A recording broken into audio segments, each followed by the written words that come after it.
Hey y'all, welcome to Parent Empowerment with Mandy Drogin. I'm Mandy. I'm just a mom sitting down having real conversations with real Texas parents about what's going on in our schools. Today, we are joined by Representative Brian Harrison, father of 4, former chief of staff in the Trump administration of Health and Human Services, and just a fighter for parents. Brian, thanks for being here. Always great to be with you, Mandy. So I'm excited. We're sitting here. I usually just kind of talk to guests about, but there's so many things to dig into. First, yes. I want to talk about what made you want to get involved in the parent empowerment movement and request to be on the House Public Education Committee. No, I sure did. And you mentioned, my background actually is more in healthcare policy at the federal level. But when I was elected, I did ask to be on the Public Education Committee because I firmly believe, look, we have a lot of issues that we got to deal with as a state, border security and healthcare and all kinds of things that are critically important to maintain and preserve freedom and liberty in Texas. But I think there is nothing more important that we deal with as a state than how we educate the next generation of Texans. And as you mentioned, I am a proud father of 4 beautiful children. The oldest is 10, so from 10 to 4, I've got 4 kids. And so I'm personally vested in making sure that Texas has a great education system, and I think there are a few things more important. Well, thank you for talking to our guests and explaining kind of how, even with your background, that you opted to dive into, I'd say, the messy world of education finance and really peeling back the different layers of what has taken our schools to the point where we're spending nearly $100 billion. So last year we were at Which most people don't know, by the way. People don't know. This is news to people. It's shocking to people how much we spend. It is. Almost $100 billion. Over $16,790 per child, just to be clear. No, most people don't know this. They hear numbers all over the place, but they don't know the state of Texas, as we're speaking, for every child, we are spending about $17,000 for every public school seat on average, which, by the way, is almost 2 times the median tuition for a private school. People do not know this. Thank you for saying it. That's right. So you're looking at a graph right now that I recently saw you hold up and talk about in a public education hearing. And that shows the annual funding per the Texas Education Agency, which is closing in on $15,000. But as we pointed out, we're actually spending, or the expenditures shows that it's about $2,000 more than what we're talking about in what the public's being shared. No, talk about that. Yeah, to your point. So this came up. We had we had 2 days of public education hearings a couple weeks ago, and the commissioner of the TEA came and testified before us. And one of the things he brought was this chart. It was part of their annual report. So the most recent data we've got from the TEA. So this is official state government data, and he put it in front of us. And I just wanted to make sure that I was reading it right because again, the numbers are so staggeringly high. You hear all the time certain things are said. These myths. Oh well, the state of Texas hasn't increased funding for public education since 2019, or Texas has defunded or underfunded our public schools. So I hear this all the time, but I'm on the committee, I see the chart, and I had to ask the commissioner directly. I said, Commissioner, am I reading this right? Because it looks like, if I hold the chart up, it looks like this is the last year data is available. Not only does it show that our funding is $15,000 per kid, but I wanted to know, is this the highest that the funding has ever been in the state of Texas? Like I keep hearing it told we've slashed funding or defunded or whatever. I asked him point blank, as part of his testimony, has the funding per child in the state of Texas ever been higher? And his response was no. So we have never funded public schools more than we are right now. But inflation. You do hear that a lot. And look, inflation's a real problem, but let me tell you what. You know who else struggles with inflation? Okay, probably your family, my family. I represent 200,000 Texans. They're struggling with inflation. Everybody's struggling with inflation. And let me tell you who we've got to focus on the effects of inflation the most on, and that's the taxpayers. That's the families. Because you know who the taxpaying families are also? They're teachers. And their students and their moms and their dads. And so everybody has to make adjustments to be good stewards with the resources they've got. But even when you adjust for inflation, it's very hard to make a case that there's ever been a decrease in the state of Texas. The best they can say is projections out in future years with data that we don't know that's always ends up being revised up. So no, the bottom line is public schools have never been more heavily funded than they are right now. That's just a fact. That is just a fact. So let's talk about that, of what's gone on really over the past 50 years. I think it's important to note that according to the National Center for Education Statistics, that is in the Department of Ed, where they track funding all across our country, they found that even when adjusted for inflation over the past 50 years, since 1970, we have increased our per pupil funding in the state of Texas by 166%. That's adjusted for inflation. But at the same time period, we've only increased our teacher pay by 16% when adjusted for inflation. Why are we spending nearly $100 billion, which I think it probably will go up over that very soon? Why are we spending that much money, and yet only about 35 to 40 cents on the dollar goes to our teachers, and we're only increasing their pay by that amount? What in the world is happening to our tax dollars that are meant for our kids and their future? Well, here's the really important thing that I think a lot of people are shocked to hear, and what the public school system unfortunately isn't telling parents, and that's the fact that I believe, and I know you believe, the most important thing in determining a kid's education in schools is the teacher, right? So when people are paying, after, these are overtaxed Texans, they're struggling to afford their property tax bill and their sales tax bill, and they believe they're paying taxes for the schools. Well, they believe, and I think rightly, that money should be going to the teachers. That's what matters the most. But unfortunately, it's not what's happening. I can show you this right here. Going back to 2000, from 2000 to 2021, if you see this explosion, this red line here, 95% growth, that's in the growth. That is the administrative bloat. These are people whose jobs they don't teach a single person. These are not teachers. That's the red line, 95% increase over since 2000. The yellow line right here, this is for principals and assistant principals. Again, great people. They don't teach anybody. These things down here that are flat, these are students and these are teachers. So over this 21-year period, when you talk about the explosion in funding, where is it not going? It's not going to the classroom. And where is it going? It's going to $100 million junior highs, $500 million football stadiums, and superintendents that are making $600,000 a year. We have got to restore sanity. And just with the last TEA chart, too, since 2011, and we're going to come back to 2011, this range in a minute when we talk about test scores, 42% increase just since 2011 in spending per pupil. Well, certainly if we're spending so much more money, we would see test scores. I'll be generous. Maybe they don't go up 42%, but half that? Maybe 20% Maybe increase. 20% Yeah, right. increase? Because you're spending so much more. Right. We are getting way better outcomes, ROI, right? Our kids are learning. Right.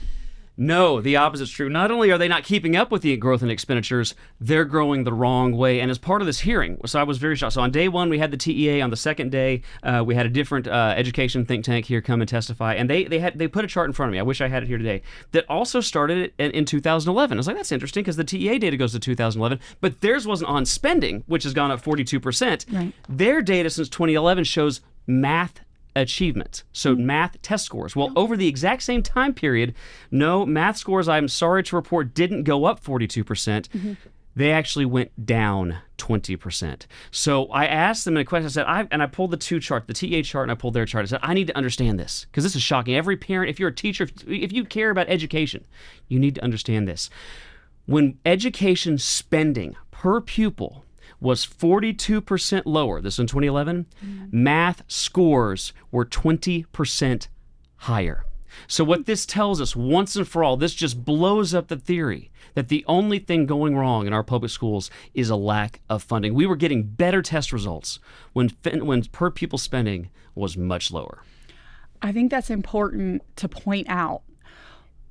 Where's the money going? Yeah. Can we talk about, I mentioned it, 35, depending on your district, and families can go to txparentsmatter.com to literally see exactly how much money is going into their district and the breakdown of it. So right here is kind of the statewide breakdown, which is 31.4 cents on the dollar is going into our classrooms. Yep.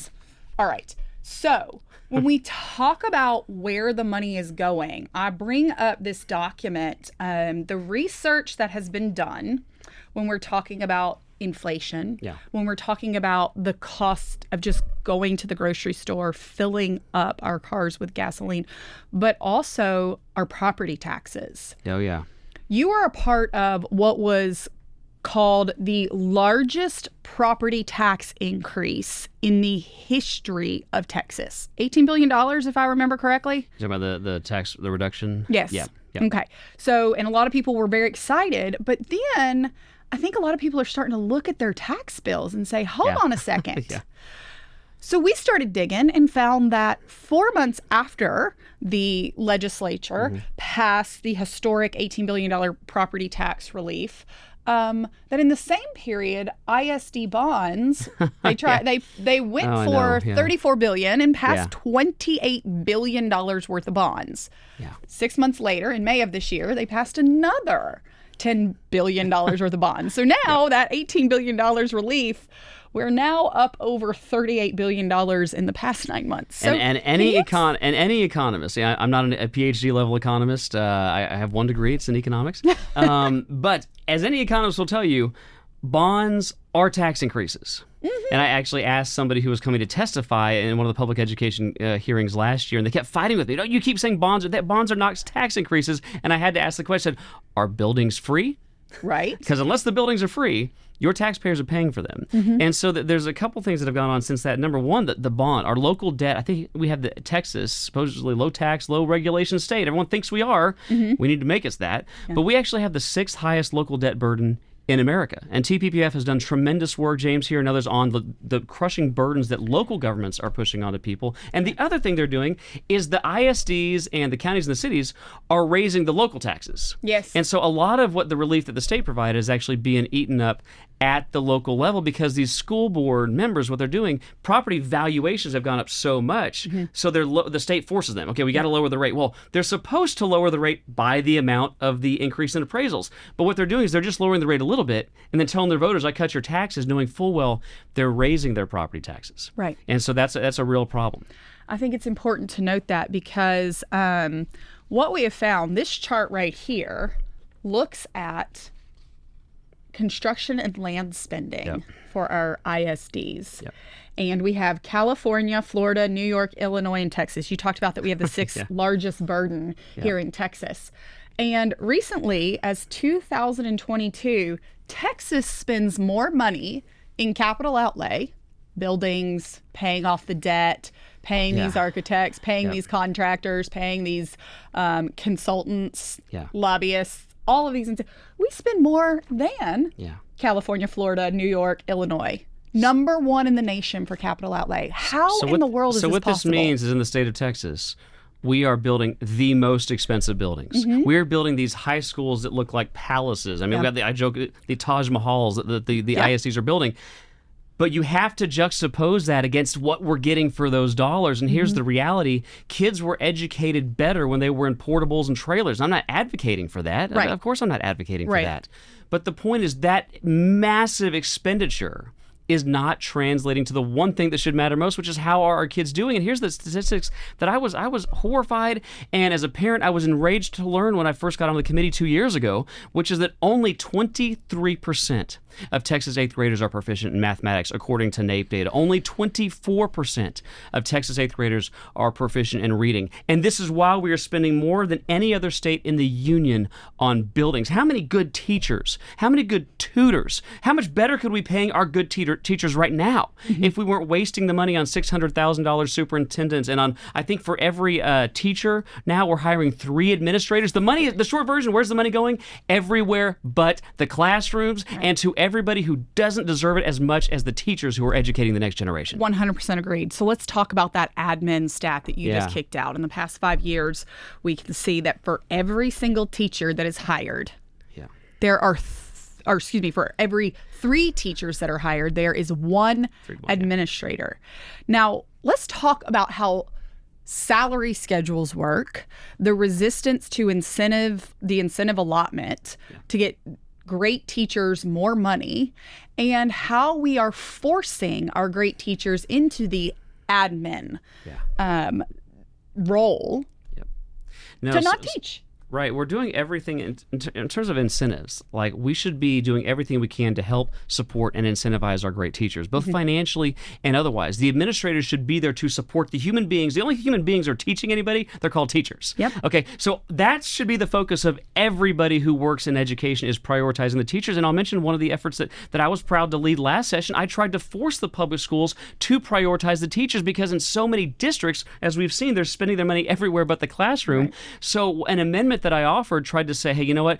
If you want all these billions of dollars that we're about to send your way, we're asking that you do the basics and simply prioritize the teachers by putting half of your budget to teacher salary and teacher benefits. And you know who opposed that, Mandy? The teacher unions. Yeah. They were the loudest opponents, and they barely defeated it just by a couple votes, even though I think I got 90 votes. We needed 100 on this one. Right. So it almost passed. But just to say to the schools, prioritize the teachers, spend half your budget, because this pie chart you showed it's hard to see, but it's just the light blue. This is everything that's being spent. Yep. This little piece of the pie, that's all that's going to the teachers. So don't say you support teachers if you're part of the apparatus that is sending money everywhere but to the classroom. That's right. And let's focus in. You just said something that's really important for people to understand. Look, Texas is a huge state. Yeah. It's very hard to actually get to Austin if you're in one of our rural areas, right? So you said it's the unions who got the Democrats to oppose 50% should go to teachers, right?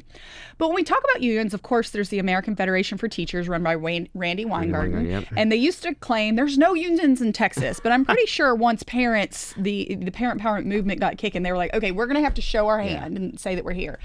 But we use that term unions to actually encompass a whole lot of nefarious actors that are living in and around Austin, walking the halls, texting you, showing up at your door. Can you talk to taxpayers about what's going on with they're taxpayer-funded lobbyists on behalf of the unions and associations? How does that work I hear understand what happens? I hear this lie all the time, that there are no teacher unions in Texas. And I always respond with, well, have you informed the teacher unions that they're not here? Because I know they're here because they come and testify in front of my committee. In fact, one of them, I actually asked, what type of an organization are you? We're a teacher union. Okay, so you're a teacher union. Yes, in witness testimony. So teacher unions exist in Texas. It's a lie that they're not here. Some of them call themselves associations, right? Yes, some of them do, but some of them are very explicit. They are a union, and they're very proud of that fact. So anyway, so that's absolutely, it's true. And here's a sad reality. So many of these liberal extremist activists, the Randy Weingarten crowd, that are pushing this extremely liberal, the social Marxism, the LGBTQ plus agenda, and again, however one feels about those issues, we're having a discussion about the appropriate expenditure of tax dollars. Right. We're not having a discussion on social policy here. We're talking about what are people's hard-working Texans who are overtaxed, what are they spending their tax dollars on? It should be going to the teachers, but the problem is so many of these ISDs are shoveling money to taxpayer-funded lobbyists who then do what? Come and advocate for more teacher pay? No, they don't do that. They come and advocate for all of the most ultra extreme liberal progressive policies, and literally the people that advocated for school closures, for mask mandates, for vaccine mandates, for forced shutdowns, and to put boys, men, at times sexual predators into the bathrooms of little girls in school. If you're a Texas taxpayer and you pay public school taxes, let me tell you, a couple years ago, you funded out of your taxes, your paycheck, a liberal lobbyist to come down here and to lobby to put men in little girls' bathrooms in public elementary schools in Texas. So it's not just that the woke left is trying to change the culture of Texas, trying to force this liberal stuff into our schools. It's that Texas taxpayers are being forced to fund it. They don't know what's happening. When they find out, they're outraged, and we have got to ban taxpayer-funded lobbying in the state of Texas. Texans' tax dollars should never be weaponized against them, their values, and their children. 100%. You could not have said it better, and that it's interesting you say they should not be weaponized. That is exactly what it is. And it's fascinating because recently there was a courageous school board member, one of many, who reached out. And well, he didn't actually reach out. Several school board members that attended a Texas Association of School Boards meeting, TASB, who they host these conferences, right? Of which they do these indoctrination sessions, right? Yes. They do that, and casino nights and all these fun things for our trustees. You're paying for all this. You're paying for all this. That's right. But they brought in some financial advisors to run 2 panels, a very well-known taxpayer-funded lobbying firm, and said exactly what you said. Don't give teachers pay raises because we need to use them to get teachers to vote the way we want them to vote and to effectively pressure the legislature in the 89th legislative session. No, we give broad discretions to our schools on how they can compensate teachers. And so there are some school districts that do pay their teachers more, especially their good teachers, and they should be commended and applauded. But the harsh reality we just showed from the chart is most of the school districts are keeping that money for themselves. So the money is going to the district, but it's not going to the teachers. But what they're doing is they're telling the teachers the reason the money's not getting to your pocket is because of those bad people in Austin that have defunded public education and haven't raised spending since 2019, which are both demonstrable lies. What they're not telling them is we are keeping all the money for ourselves, but they need the teachers. And many, look, I know great public school teachers, and I want our great public school teachers rewarded, right? But they are being lied to and told that the problem is down in Austin when the reality is that in far too many districts across the state, it's the public school districts, the ISDs themselves, that are not providing the support and the resources to the teachers. Yeah, that's great to talk about. When we're talking about the parent empowerment movement, right?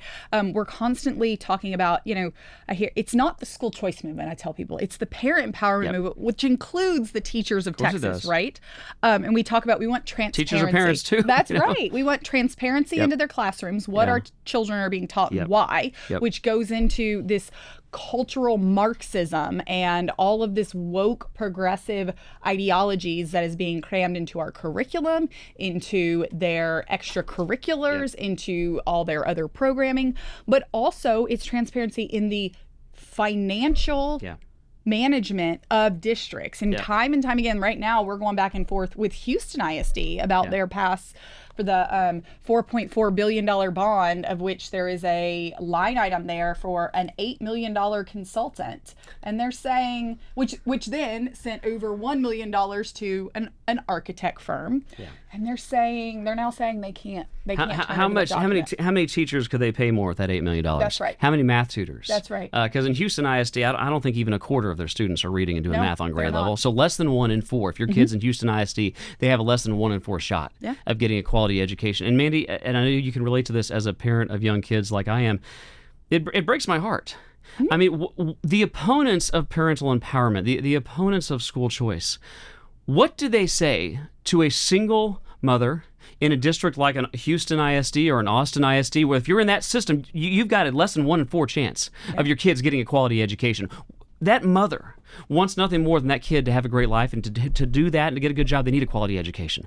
The opponents of empowering the parents, what they're effectively saying to them is, you know what?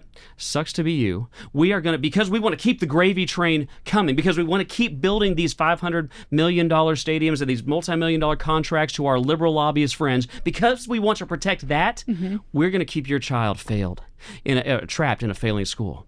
And what this all boils down to, and the reason I'm so grateful that you talked about it being a parental empowerment movement, because it ultimately boils down to this question. Who knows what's in the best interest of every individual child, and who should make the educational choices for that child? Should it be the parent, or should it be a government monopoly? That's right. I side with the parents. Every time. Every single time. And it's funny you say, we side with the parents, because you and I are both parents of public school kids. I think people are quite shocked when they realize that we want to talk about what's going on in the public schools, because that's where our kids are. Yeah, our kids, we are actually doing a homeschool co-op for the first time this year, going into session. Yeah, we're going to go. Awesome. Well, I wanted my kids to be able to be with me more in Austin when we're in session, so we're trying a new thing. But yeah, my kids have been in public schools for their whole career so far. My father is a public school trustee, and sometimes this gets lost in the shuffle, so I want to be very clear about this. What is our objective in the whole thing? Well, my objective is really clear. I want Texas schools to be the best in America. I want Texas public schools to be the best in America. I want Texas students to have the highest test scores in the country. And what do we need to do that? We need to make sure that parents are in charge of their kids' education, because nobody cares about kids more than a parent possibly ever could. And so, when we're demanding that kind of excellence, when in normal life, as freedom-loving Americans, do we ever say, when excellence is what we need, you know what? We should have a one-size-fits-all government-run monopoly. You know, do you love the DMV? I'm not to offend anybody, Right. but like, why in education is it somehow this special thing where we think a one-size-fits-all government-run monopoly is going to be the solution to the needs of 6.2 million students in the state of Texas? Let the parents choose. Public school, private school, charter schools, homeschools. I want them to all to be the best. And here's the great thing about parental empowerment. That's the old adage, you know, a rising tide lifts all boats, right? What we haven't had happen in education, and actually I'm going to say this point real quick, because it's a misnomer that more money makes things better. Look at this new data from Michigan, okay? The lack of money we've established, the lack of money is not a problem. Well, guess what? More money is not the solution unless we have bold reforms. As Michigan, going back to 2013, okay, to 2022, this just got done, look at this explosion in spending. Yeah. Test scores going down. So the idea that you just throw money at a problem without demanding accountability and results, that's what the radical left does. Right. We're Texas. We are better than that. We can educate more kids. We can do a better job. We can do it with less money, and we can do it by putting the parents in charge. 100%. And let's talk about going down the quality education. So transparency is the first pillar of the parent empowerment movement. The second is quality. We had to pass a law in Texas in 2019 to mandate the teaching of phonics. And yet, somewhere between 30 and 40% of our public school classrooms are still using whole language or 3Qing. And I say this all the time to parents. Find out how your kids are learning to read, because if they do not learn to read by the 3rd grade, phonics is the far superior method. There's a 97% guarantee they will not catch up. They will never read on grade level. But you pointed out, every time that we keep funneling more of our hardworking tax dollars, the results are going down. The results are going down because we're not putting them towards the teachers. Right. It's the old adage of throwing good money after bad. And as somebody, one of the most important responsibilities I believe I have as a lawmaker is to be a fiduciary of taxpayer money. Because I have people in my office, Mandy, who are worried about how they're going to stay in their home because they can't afford their property taxes or the sales tax every time they go to the grocery store. We should be doing everything we can to make sure every penny the taxpayers in Texas give us goes the furthest. And I'm sorry, even if it makes people uncomfortable, we have to have our eyes open and assess the problem, because if we don't understand the problem, then we're never going to have a shot at getting a real solution. Right. And so getting the money where it's got to go, it's not been happening. You mentioned phonics and you mentioned these other issues. The TEA, this was a couple of years ago, maybe 2 years ago, they did a study of what we think of as curriculum, but the instructional materials in the classroom. What are the kids looking at? What are they reading from? Because again, we're throwing more money than we ever have, but the results are plummeting. What are they doing in the classroom? Well, TEA did a study, and they found a statistic that horrified me. Only 17% of the instructional materials in Texas public school classrooms were at or above grade level. So that means that well over 80% of our instructional materials, what kids are looking at during the day, what they're reading from, what they're learning from, is below grade level. We passed a bill this last session to try and deal with that massive problem. But again, transparency, accountability. People always want to say, well, you can't have school choice or parental empowerment because the home schools aren't as accountable as the public schools, or the private schools aren't as accountable. That's just laughable, because if a private school is not living up to the standards of the parents leave, right? If a public school fails, when's the last time you heard of a public school getting shut down? They get more money. The incentives are all backwards. Right. And so the more money we throw at the problem's only getting worse. It's time we as a state take a step back, understand what's going on in the classroom, enact bold reforms so that actually we can get both higher educational outcomes and lower taxes for our taxpayers. That's right. We have to do both. We have got to face head on the soft bigotry of low expectations, which is what's going on in our public schools. When we talk about the low quality curriculum. You were behind the House Bill 1605 that tried to change the curriculum that is offered to kids and make it high quality. But when we're talking about, we're talking about transparency and quality. Let's go to respect for parents. That's the third pillar of parent empowerment. We must respect parents. You and I know that no one will love, I have 3, you have 4, no one will love our children the way that we do. That's right. I think that's why we're here, right? You make like $600 a month or something. $600 a month, yes. Thank you for the reminder. Right. Yes. Yes, I appreciate it. And We're here because we're fighting for our kids, and we want respect as the ultimate decision maker. I sat on a stage with a mother a couple weeks ago, and it's public online. People can find it. She's a African-American mother, single mother, has one son, 11-year-old little boy, and she actually happened to come to an event all the way from Port Arthur on her own dime. Okay. To watch a parent empowerment event and to participate. And she said, so I was talking to her as she came in, and I said, I talked to her son, I talked to her, and I said, are you excited about school starting tomorrow? And she said, no. She said, I have to send him to a public school. And we had so many problems, and I'm not looking forward to it. So I kind of called an audible. I said, come up on stage and talk to the audience about what's going on. And she brought tears to my eyes because she didn't just say no. She said, I'm afraid to send my child to this school. He's all I have. And that's true. Yeah. She doesn't have the respect or the ability to remove her child out of the school. She doesn't have the respect of the school to help her as her child is being bullied to the point of self-harm. And that is why she needs a choice. Yep. So let's talk about that fourth pillar of parent empowerment. Why are education savings accounts for every single parent so vital to course correcting our entire system? Because every single parent should have the right to choose where to send their kid, because I believe that every child deserves a quality education. And while some of our public schools are doing great in educating their students, far too many aren't. I mean, we talked about that. Less than a quarter of Texas 8th graders are proficient in math and reading. And I want to hit at something that opponents say about this a lot, because the story you just told, that anecdote, there are millions of stories like this across the state of Texas of parents who want a quality education, but they can't afford to get them out of the public school that they're zoned to. Right. I mean, we have school choice in Texas, but it's relegated by housing markets. Right. So how expensive of a home can you afford? Right. That, in far too many cases, determines the quality of your kid's education. And I asked somebody, what is equitable about that? How fair is that? To say that your kid's shot at having a great life because they can get a quality education based on what side of the railroad tracks they live on. Yeah.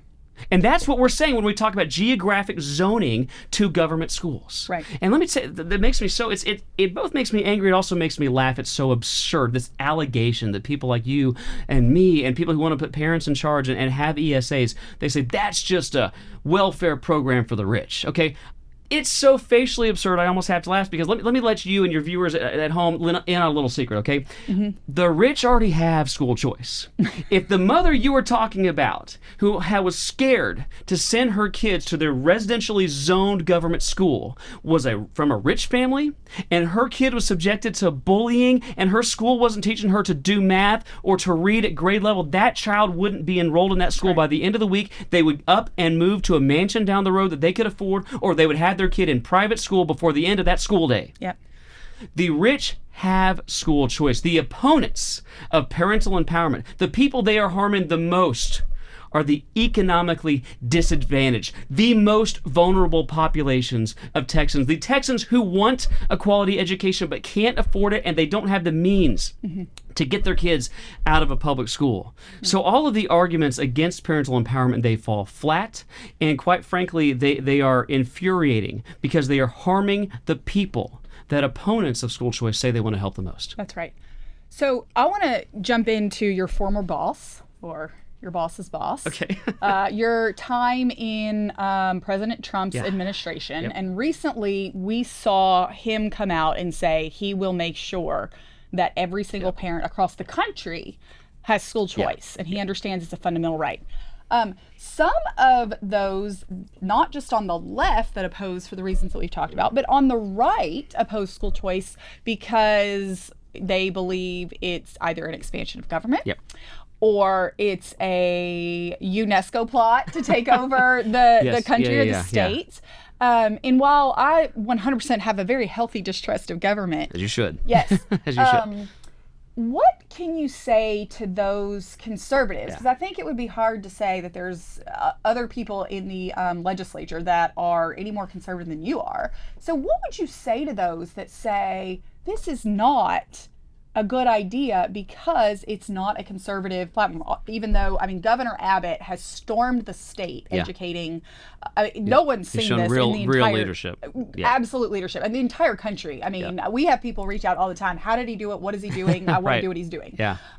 So Governor Abbott, Lieutenant Governor Patrick, Senator Ted Cruz, President Trump, President Reagan. I mean, the list just goes. You look at conservatives. Yeah.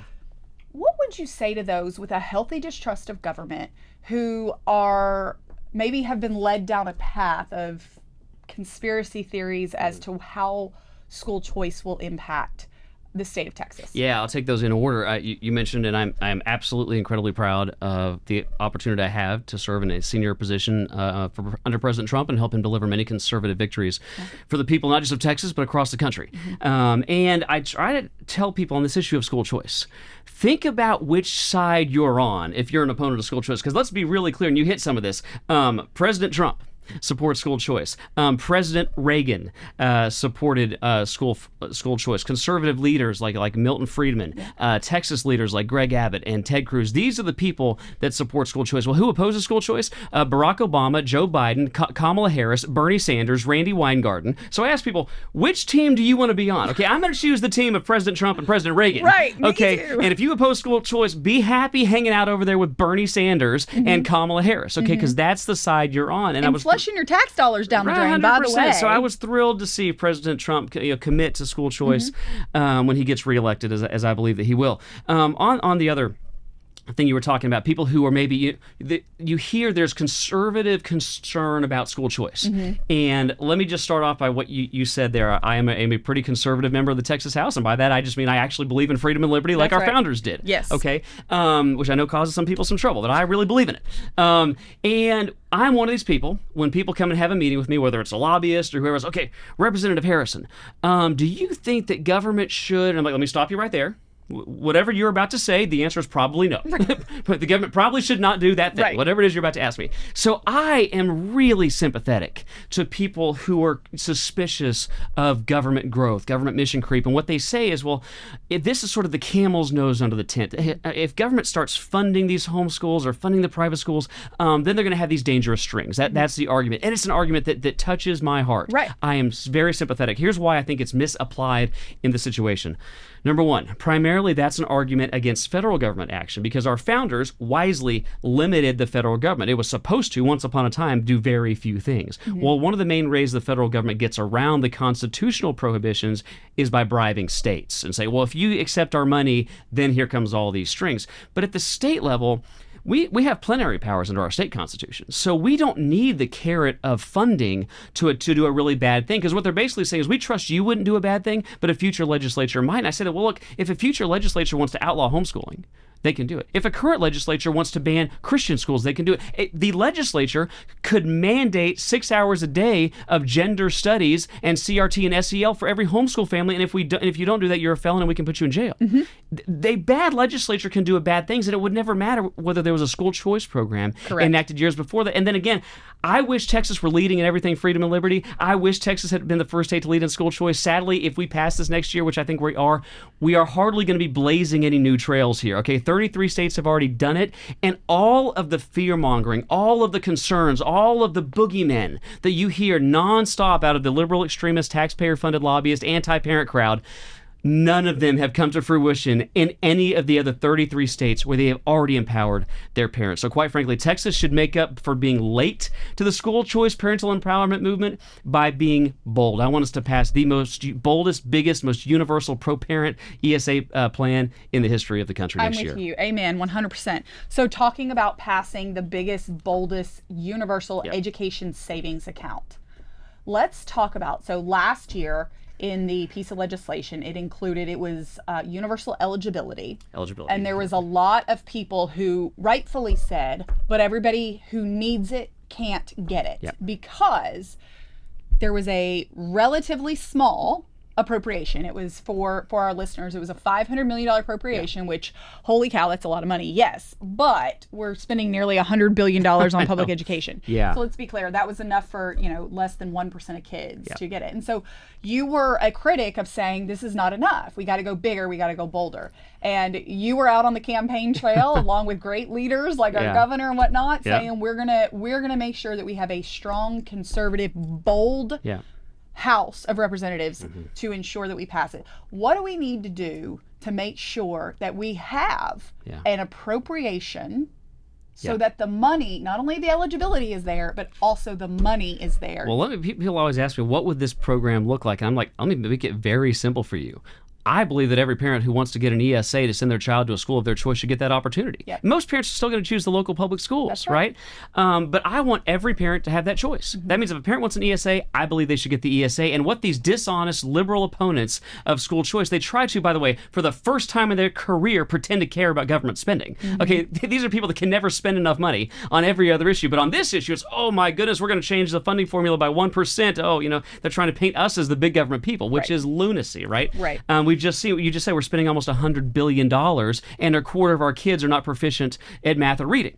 Okay. Only a quarter of our kids are proficient. I said, right. Not even, right. Yeah, sorry, I said that wrong. Yeah, it's 23%, 24% math and reading. So what? A properly designed, truly universal ESA, and I know you had one of our mutual friends on Van Skin the other day. He and I talked about this also in the hearing. He came and testified. A properly designed, truly universal ESA that gave every parent an ESA who wanted one, not only would it not blow up spending, there are estimates that could save the state of Texas as much as $20 billion.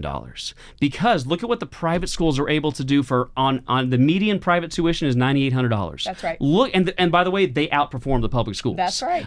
So what the private schools are able to do for $9,800, way more than what the public schools are able to do for $17,000. Surely there's savings to be had somewhere. So again, we can save money, we can increase student outcomes, we can empower parents, we can raise salaries for teachers, and we can save the state money. You know what that means? That means more money back in the pockets of hardworking Texans. We can do all of it. There's no trade-offs involved here. That's exactly correct. Let's talk about what this will do, not only the ability to save money. A lot of people point out to Arizona and they say, oh my goodness, it's busting their budget. But numbers just came out recently, and it shows that there is now a surplus for Arizona education. I heard this in the public education hearing. There were so many of these liberal extremist taxpayer-funded lobbyists, and their favorite talking point was to hold up some headline. It really was really just a press release from a liberal politician out there alleging that school choice had bankrupted the state. It's demonstrably false. That line item in their budget, for folks who know, budgets have lots of line items. Okay, education is one line item in a state budget. That line item in the Arizona state budget actually is running a surplus. That's right. Okay, so there may be budgetary problems in Arizona, but they are not coming because parents are choosing where to send their kids. This is just the nonstop fear-mongering, the boogeymen, the Chicken Little, the sky's gonna. They will do the establishment, the people who are making.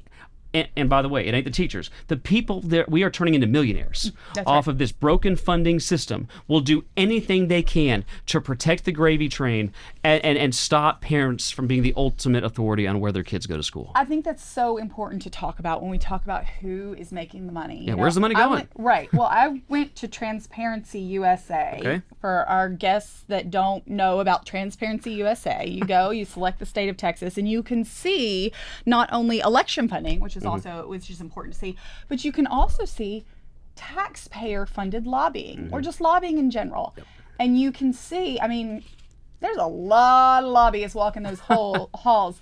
But I decided to just go ahead and pull up Austin ISD because my children are zoned for it, and no thank you, no offense to those that do, but you got to know what's going on there. And quite frankly, they are doing an injustice to your teachers, because instead of paying them what they're worth and what they should be making, they are using some of these same taxpayer-funded lobbyists and their architecture firms and consulting firms to now we're gonna build teacher housing. We're trying to pass a bond on that here.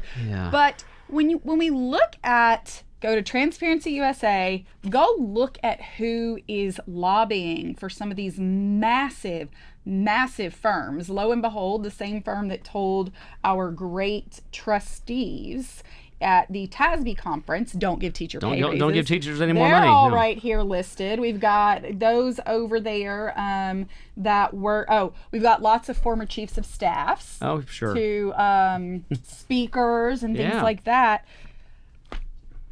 Why are we spending, in Austin ISD, we spent over $30 million. $30 million.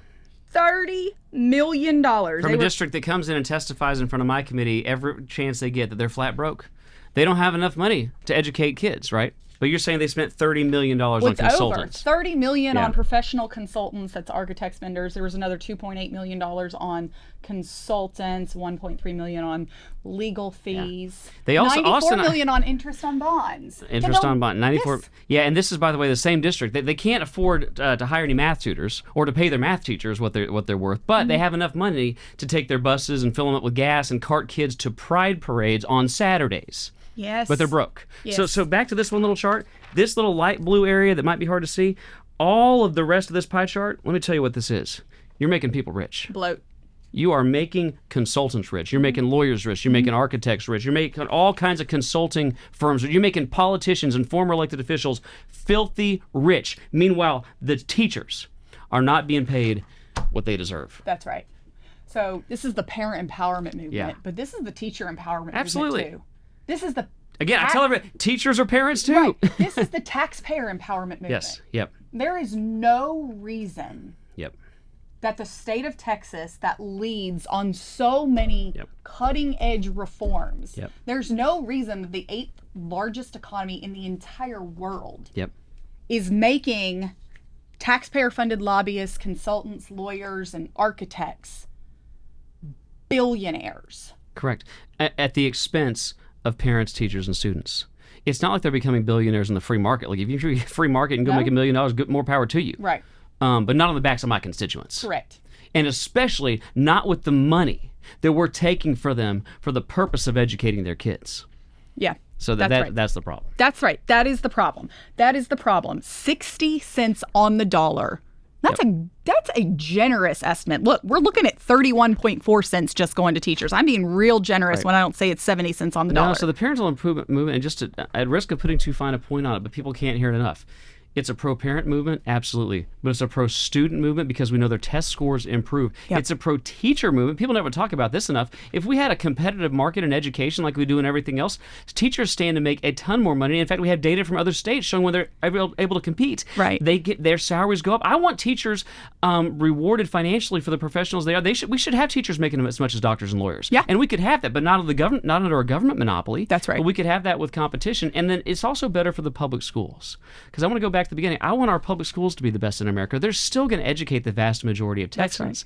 But we've got to let competition do in education what it does in every other sector, which is incentivizing their behavior to the one thing that matters most. If Austin ISD knew that parents might leave and take some of their tax money with them if they're not educating their kid, well, maybe they'd hire more math tutors and a few less drag queens for the drag queen story hours. That's the key here. We know that public schools are going to educate the vast majority, which is why we want the progressive, intersectionality, ridiculous nonsense, teaching kids to hate America, not having them stand up for our flag, for our servicemen and women. We want we that haven't even garbage talked about gone. the indoctrination right, that's going we on, haven't, yeah. but it's happening. Because you're paying for that too. You're paying for that. Well, I mean, you talk about, I looked at, again, zoned for AISD. I pay ridiculous Travis County taxes to pay all of this boondoggle. And yes, we are busing kids to pride parades and giving them T-shirts, which, by the way, because I see them, at thrift stores and things like that. But when was the last time we bused the kids to a 4th of July parade? Right. When was the last time that we bused kids to a Veterans Day parade? Yep.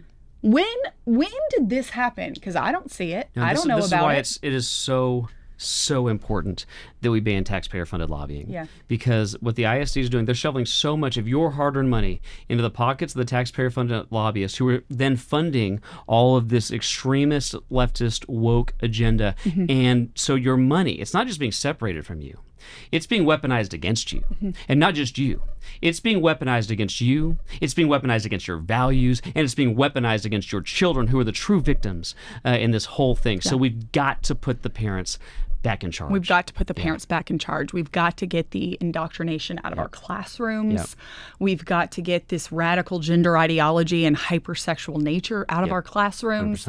100%. This is truly about empowering all parents, regardless of where you send your child to school. Schools are for education. They're not for indoctrination. That's but right. if we have these two trends continue, educational outcomes plummeting, kids can't read and do math. Right. At the same time, liberal indoctrination being on the rise, guys, in the span of 18 years, there may not be a freedom or a liberty or the Constitution, the principles that made our state and our country great, every one of them will be up on the chopping block if we do not reverse these two trends. That's exactly. We've got to get education. We got to teach kids the basics. And you know what, quite frankly, to your point, they're busing them to the drag shows. They're busing them to the pride parades. They're not busing them to a 4th of July parade. Here's my question. They're also not busing them to like the math tutors. They're not busing in math tutors. Right. The basics. They've taken their eye off the ball of the most important job, and the reason they're able to do that is because they don't have to face competition, and they know that the parents who don't want this, the parents have yet to be empowered to take their kid out and put them somewhere where they'll get a quality education, and that's what we're going to change next year. That's what we're going to change next year, and that's what this all is. That's what this is all about. We talked about Reagan and how really he was one of the first leaders looking at Milton Friedman, an economist, one of the most famous economists, saying that this is the way for education. But he also there was a people forget this. Back to Reagan, there was a top fold front page New York Times headline talking about Ronald Reagan proposing, they called it something different then, but it was the exact same concept. That's Front right. page, New York Times, Ronald Reagan's been pushing for this. That's right. I'm with Reagan. But I'm with Reagan, and something that he said that I think about every day of my life. I think because I feel incredibly blessed to have my kids in a school, a public charter school, a classical education that, doesn't have the technology and doesn't have the woke nonsense. But unlike so many people, like some of your colleagues that send their kids to private schools or whatever, I don't want to gatekeep that quality education. And I think about Reagan often, and when he talks about how that freedom is not free, and we do not pass it down in our bloodstream to our children. It must be fought for and protected and handed down to them to do the same.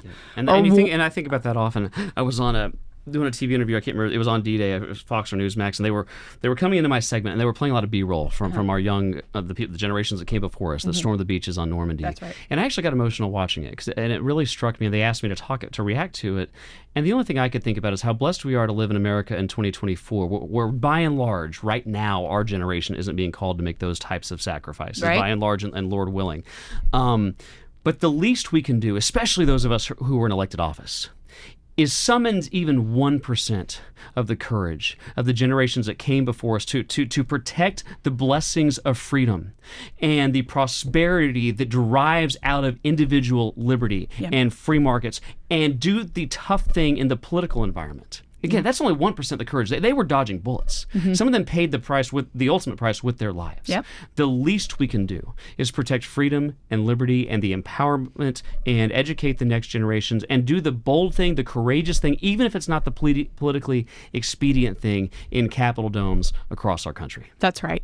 So before we conclude, I want you to look at the parents of Texas, regardless of where they send their child to school. I want you to look at the taxpayers of Texas, the patriots that are saying we have got to do something to save the next generation of Texas. Because as goes Texas, so goes America. Why do they need to get involved in the parent empowerment movement to ensure that we pass education savings accounts, that we give parents the freedom, that we get foreign adversaries out of investing in our schools, which is a whole other topic, that we ensure that money is going to our teachers and not to nefarious profiteers, the profiteer cabal that steers the money away? Tell them why. Everyone across Texas has got to help us fight back. Well, especially when we're in an era in our country with so much unconstitutional liberty, crushing tyranny coming out of Washington, D.C. I don't just believe it's incumbent on these states to push back against an out-of-control federal government.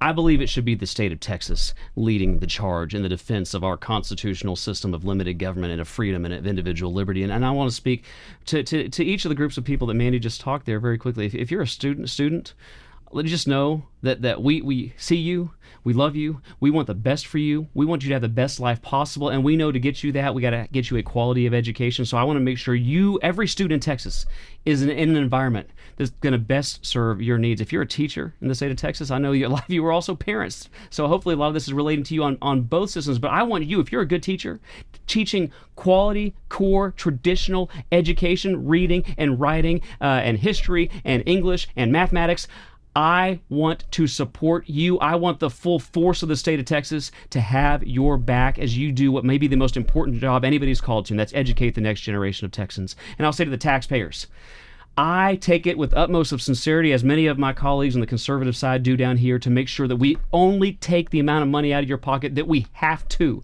fund government. That means I want a much smaller government than we've got right now. And that most importantly, we never take one of your hard-earned dollars and weaponize it against you, against your values, against your children, and against the state of Texas. You need to be responsible, or you need to have your views enacted and your principles funded with your tax dollars. And then finally, to the parents, all parents, I believe you know your children better than any government bureaucrat, any government agency, any legislature, any system, including school systems, can know your kids. You know your children best. You know what they need, and most importantly, you know what they deserve to succeed. I want you to be put in charge, and I can commit to you, I will do everything I can this next upcoming legislative session to let you be the final authority, the ultimate say in the educational environment that is best for your kids. As goes Texas, so goes America. We've got the greatest country on earth. We're blessed to live in the greatest state in that country, and I want Texas students, Texas parents, Texas teachers, and Texas taxpayers to be prioritized. And I'm not going to stop until we get done fighting for you. Representative Harrison, thank you for your determination to fight for the parents and the patriots all across Texas. Thank you all for joining us today on Parent Empowerment with Mandy Drogin. And now you have the power.